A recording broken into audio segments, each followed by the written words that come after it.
Re-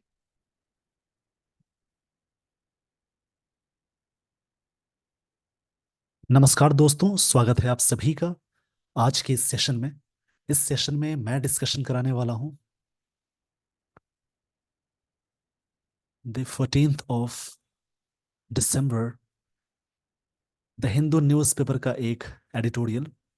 इसमें जो भी इम्पोर्टेंट चीज़ें होंगी जैसे कि ग्रामर के रूल्स, वर्ड्स, उन सारी चीज़ों का मैं डिस्कशन कराने वाला हूं। इसके लिए आप सेशन के एंड तक ज़रूर बने रहें। वर्ड्स में आप पहचानेंगे कौन सा वर्ड नाउन है, कौन सा वर्ड एडजेक्टिव है। टेंसेस के स्ट्रक्चर्स मिलेंगे, एक्टिव पैसिव वाले भी स्ट्रक्चर्स मिलेंगे। बहुत सारी चीजें होती हैं अगर आप डेली बेसिस पे रीडिंग न्यूज़पेपर को ढंग से पढ़ के प्रैक्टिस करेंगे तो उसके बहुत फायदे होते हैं। जैसे कि इंग्लिश की अंडरस्टैंडिंग बहुत अच्छी हो जाती है और इंग्लिश को नेक्स्ट लेवल पे ले जा सकते हैं जब भी आप ग्रामर को न्यूज़पेपर की लाइंस में जोड़कर पढ़ेंगे तो।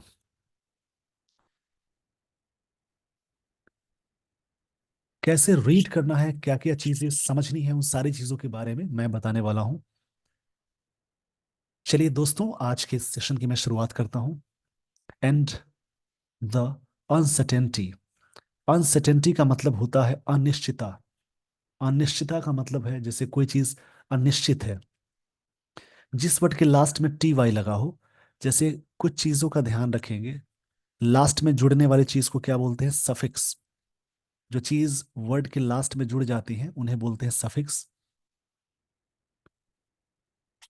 अगर किसी भी वर्ड्स के लास्ट में यानी सफिक्स में टी वाई लगा हो, सी ई लगा हो, टी आई ओ एन लगा हो, ये साइन होता है एक्चुअल में सफिक्स का। मेंट लगा हो, ट्यूड लगा हो, एज लगा हो, इज्म लगा हो, नेस लगा हो, O R E R double E R लगा हो, ये सारी चीजें रहती हैं तो ये समझिए नाउन वो वर्ड्स कहलाएंगे।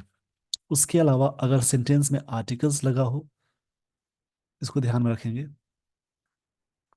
अगर सेंटेंस में आर्टिकल्स लगा हो, आर्टिकल्स के बाद क्या क्या चीजें होंगी इसको ध्यान में देना है।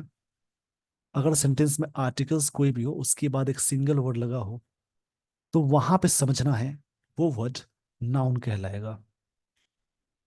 उसके बाद अगर सेंटेंस में प्रेपोजिशन या वर्ब लगा हो, उससे ठीक पहले एक वर्ड लगा हो, उससे ठीक पहले आर्टिकल्स, मतलब आर्टिकल में कोई भी आर्टिकल ए एन द लगा हो, तो वहां पे समझेंगे वो जो वर्ड है वो कहलाता है नाउन। ये भी तरीका है पहचानने का। इस पेज का स्क्रीनशॉट ले लीजिए वीडियो को पॉज करके। आई होप आपने स्क्रीनशॉट ले लिया होगा। सफिक्स में ही किसी भी वर्ड्स के लास्ट में ओ यूएस, एबल लगा हो, लेस लगा हो, आईवीई लगा हो, ऐसी कई चीजें होती हैं। एल लगा हो, वो एस ई लगा हो, तो ये समझेंगे एडजेक्टिव कहलाएंगे वो वर्ड्स। उसको अटैच करके देखना पड़ेगा सेंटेंस में। वैसे तो एडजेक्टिव नाउन पहचानने के बहुत सारे तरीके हैं, बट उसके अलावा इन सारी चीजों पे ध्यान देंगे।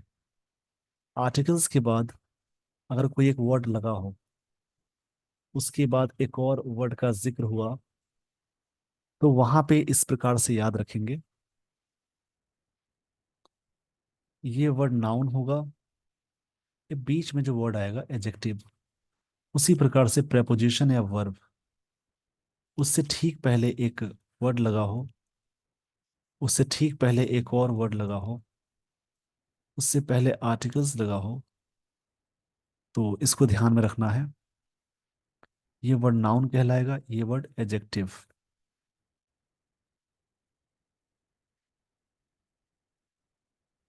इस पेज का स्क्रीनशॉट ले लीजिए वीडियो को पॉज करके। और एडजेक्टिव से ठीक पहले एक और वर्ड आ जाए तब आर्टिकल लगा हो तो वह एडवर्ब कहलाएगा। वैसे किसी नाउन में अगर एलवाई लगा हो तो वो कहलाता है एडजेक्टिव। किसी वर्ब में एलवाई लगा हो वो कहलाता है एडवर्ब। ये कई कॉन्सेप्ट हैं जो रीडिंग के दौरान मैं सारी चीजें बताऊंगा, उस पर ध्यान देंगे आप। इस पेज का स्क्रीनशॉट ले लीजिए वीडियो को पॉज करके। तो अब मैं आपको लिए चलता हूं आगे। सेंटर्स प्रोएक्टिव, ये एक्टिव यानी ये वर्ड क्या है, एडजेक्टिव है। प्रोएक्टिव मतलब होता है जैसे एनर्जेटिक होना या एक्टिव होना। अप्रोच, अप्रोच मतलब यहाँ पे पॉइंट ऑफ व्यू होता है। आप कह सकते हैं पॉइंट ऑफ व्यू। ऐसे अप्रोच मतलब पहुंचना भी होता है। टू रिजॉल्व, रिजॉल्व का मतलब सॉल्व करना, किसी मुद्दे को सुलझाना, ये वर्ब है। ये अप्रोच यहाँ पे नाउन है, उससे पहले एडजेक्टिव लगा है। Issues of Sri Lankan repatriates is must. Repatriates का मतलब होता है जैसे रिकवरी होता है या फिर अपने देश को लौट जाना, उसको बोलते हैं। रिकवर करना भी होता है या फिर अपने देश को लौट जाना, ये इसका मतलब होगा अपने देश को लौट जाना। रिपैट्रिएट का मतलब होता है। इज मस्ट, इज जरूरी है। सेंटर में अपोस्ट्रोफियस लगा है। सेंटर का प्रोएक्टिव यानी एनर्जेटिक, अप्रोच है मतलब पॉइंट ऑफ व्यू है। टू रिजॉल्व, सॉल्व करने के लिए। इश्यूज ऑफ श्रीलंकन रिपैट्रिएट्स, जो श्रीलंकन रिपैट्रिएट्स हैं, जो देश को लौटने की बात हो रही है। इज मस्ट, इज बहुत जरूरी है, ये ऑथर कहना चाहते हैं। इस पेज का स्क्रीनशॉट ले लीजिए वीडियो को पॉज करके। आई होप आपने स्क्रीनशॉट ले लिया होगा। अब यहां से मैं बताने जा रहा हूं स्टोरी। स्टोरी को ध्यान से समझेंगे जिससे आपकी इंग्लिश की अंडरस्टैंडिंग बहुत अच्छी हो जाएगी।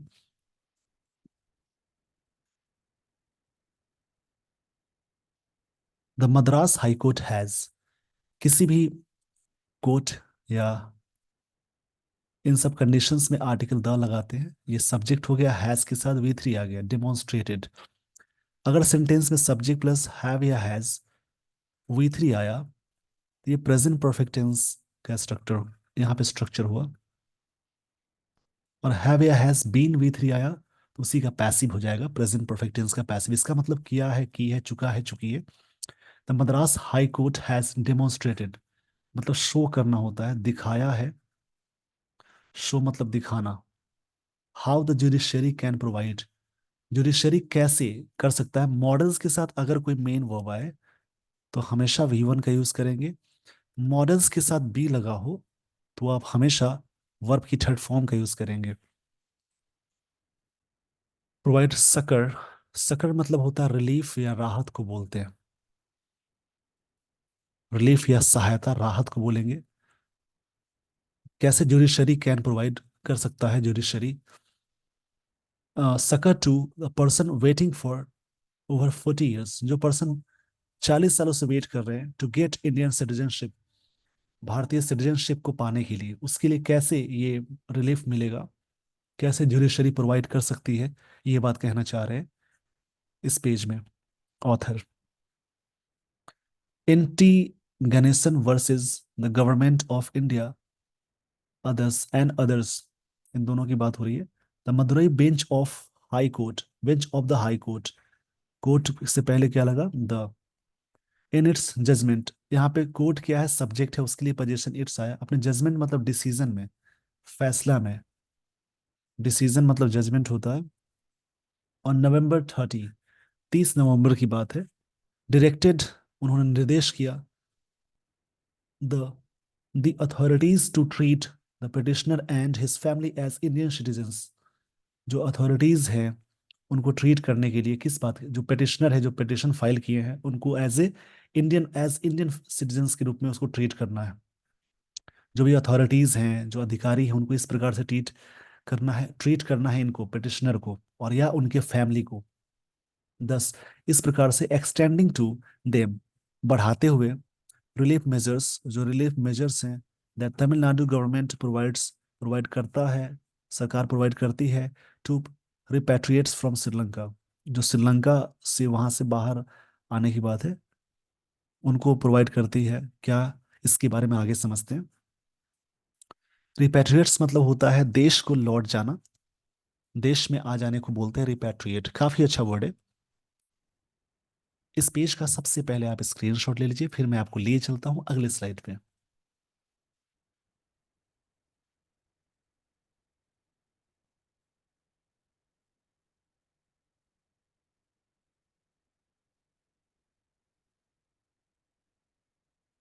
द 69 ईयर ओल्ड पिटिशनर, जो 69 ईयर ओल्ड जो पिटिशनर है, जो पिटिशन फाइल किए, now a resident of a refugee camp in Karur, वो वहाँ के उस कैंप के रेसिडेंट हो गए हैं।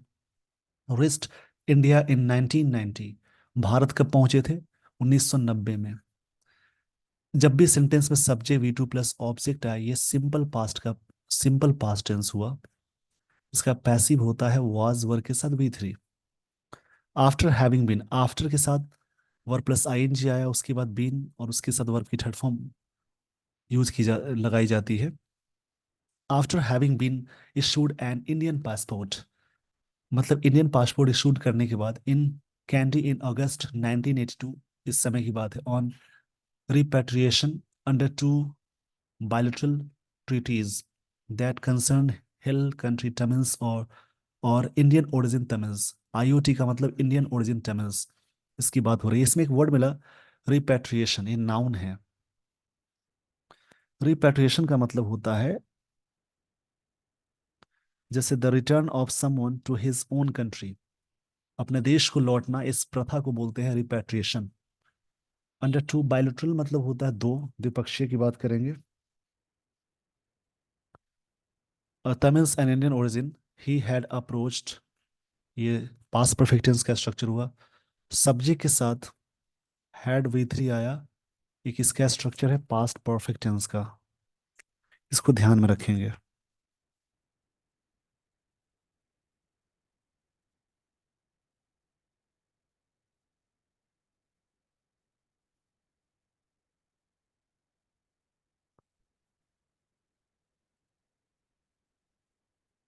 The court as the authorities treated him only as Sri Lankan refugee, उनको ट्रीट किया गया एक श्रीलंकन रिफ्यूजी के रूप में। इवन दो, यहाँ तक कि he is an Indian citizen, ये एक इंडियन सिटीजन है, फिर भी उनके साथ वो चीजें हुई। बायलैटरल मतलब होता है दो द्विपक्षीय ट्रीटीज हुई, मतलब संधि को बोलते हैं। The concern hill country Tamils के बीच में और वहाँ पे इंडियन ओरिजिन तमिल्स के बीच में। He had approached the court, और कोर्ट पहुंचे थे as the authorities treated him, authorities ने उन्हें ट्रीट किया only as Sri Lankan refugee, even though, यहाँ तक कि उनको ट्रीट किया गया ऐसा, यहाँ तक कि he is an Indian citizen, जबकि वो किस प्रकार के सिटीजन है? भारतीय सिटीजन है। इस पेज का स्क्रीनशॉट ले लीजिए। जो भी वर्ड्स मिल रहे हैं स्ट्रक्चर की प्रैक्टिस करेंगे। आई होप आपने स्क्रीनशॉट ले लिया।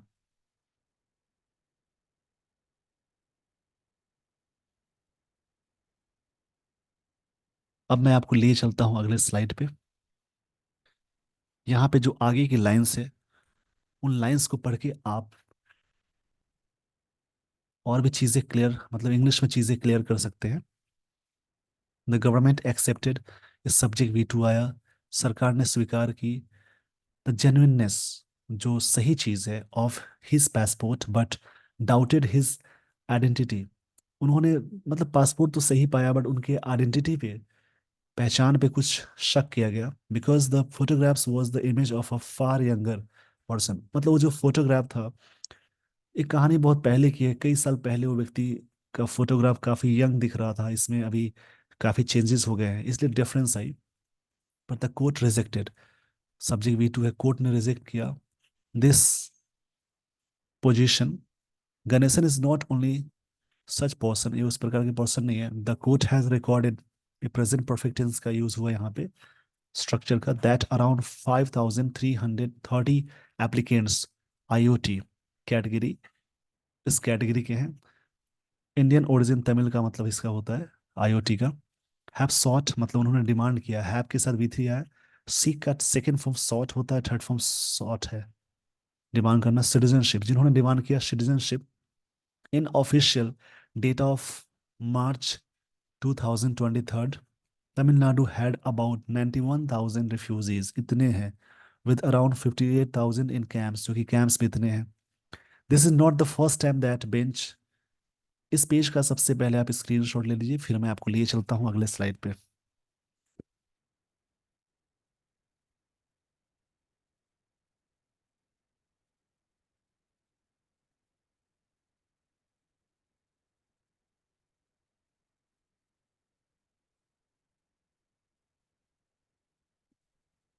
आई होप आपने स्क्रीनशॉट ले लिया होगा। अब मैं आपको लिए चलता हूँ अगले स्लाइड पे।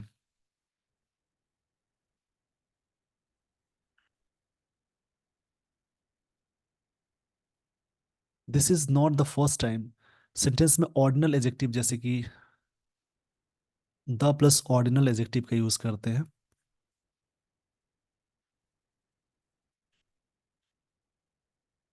कार्डिनल में 1 2 3 4 आता है, ऑर्डिनल में फर्स्ट सेकंड थर्ड आएगा। First second third fourth next last, ये सारी चीजें किस में आती है? ऑर्डिनल में। इसके पहले आर्टिकल द लगाते हैं। This is not the first time that the bench, specially justice G R Swaminathan, has gone to the rescue of those in the camps. वो वहां पहुंचे थे, पहली बार ऐसा नहीं हुआ, इससे पहले भी जा चुके हैं। इन द लास्ट 15 मंथ्स, 15 सालों, 15 महीनों में, क्षमा चाहूंगा इसके लिए, 15 महीनों में द जज हैड स्टैब्लिश द दैट जज ने स्टैब्लिश किया that the petitioners concern were Indian citizens. उनका कंसर्न था कि वो इंडियन सिटीजन्स थे। Interpreting provisions of the citizenship act, इसको ध्यान में रखते हुए। इंटरप्रेटिंग का मतलब होता है, इसमें बहुत सारे वर्ड मिलते हैं।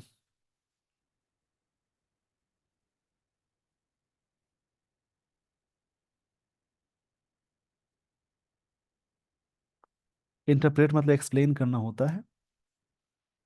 एक्सप्लेन करते हुए शुड बी इशूड पासपोर्ट, उनको इशूड किया जाना चाहिए passport. Otherwise general legal position of the union of the Indian government is that every refugee is an illegal immigrant। Migrant का मतलब होता है,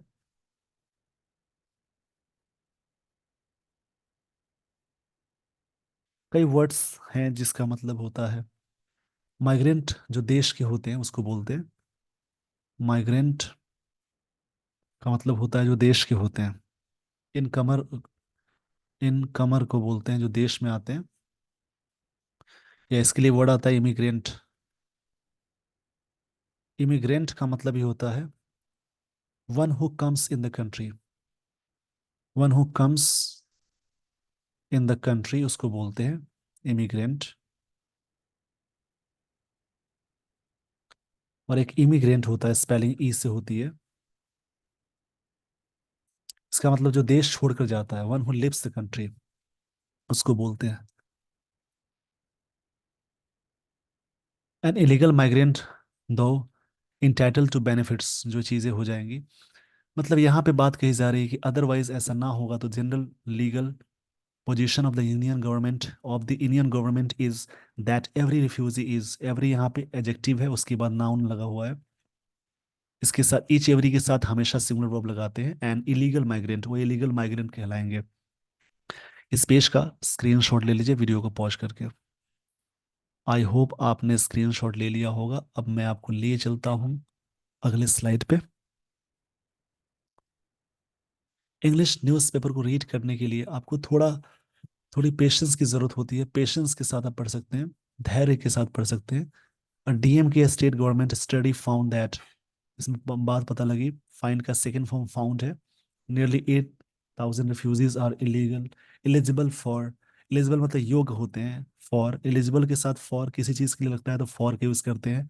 Indian citizenship as they do not come under exclusions of the law, जो law के अंदर नहीं आते हैं।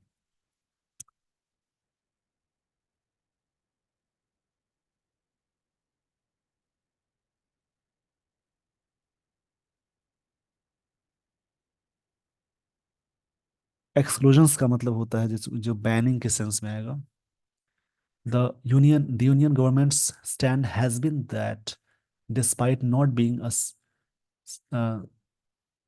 signatory, signatory का मतलब है जिस पे साइन किया गया हो, टू 1951 यूएन रिफ्यूजी कन्वेंशन और द 1967 प्रोटोकॉल के तहत साइन किया गया था। It adheres to the principle of, ये फॉलो करता है प्रिंसिपल ऑफ नन रिफॉलमेंट, इसको फॉलो करता है। द गवर्नमेंट ऑल्सो फेवर्स, सरकार उसको फेवर करती है।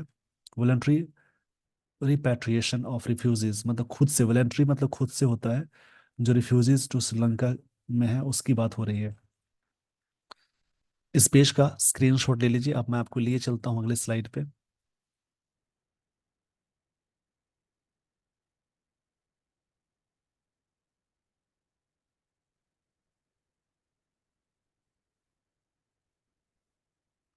This was a reason why the Citizenship Amendment Act 2019 did not include Sri Lankan refugees। इसलिए श्रीलंकन रिफ्यूजीज के लिए ये शामिल नहीं किया गया था, इनके कंडीशंस अलग थे। द सेंटर शुड इंश्योर मतलब मेक श्योर करना, सुनिश्चित करना होता है। शुड मतलब चाहिए, follow up action, action follow up करना चाहिए। द डीएम के गवर्नमेंट स्टडी उसके according it should first identify those eligible for citizenship. जो पहले आइडेंटिफाई करना चाहिए जो सिटीजनशिप के लिए एलिजिबल है under the legal framework. Framework के अकॉर्डिंग असर्टेन, असर्टेन मतलब पता लगाना होता है, फाइंड आउट करना होता है।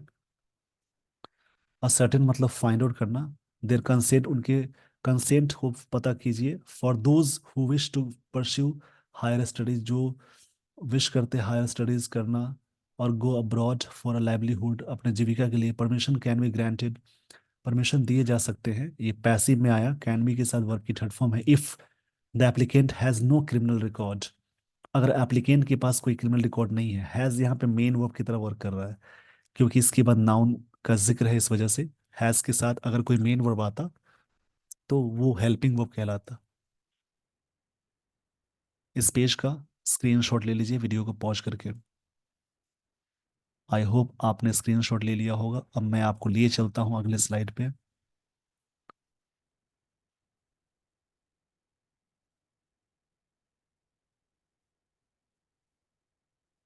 The union government should initiate talks with Sri Lanka on voluntary repatriation। सरकार को यूनियन गवर्नमेंट को बात करनी चाहिए, शुरुआत करनी चाहिए टॉक्स, बातचीत विद किनके साथ, श्रीलंका के साथ। ऑन वॉलंटरी रिपैट्रिएशन, रिपैट्रिएशन का मतलब होता है देश में लाना, यानी the return of someone to his own country उसको बोलते हैं।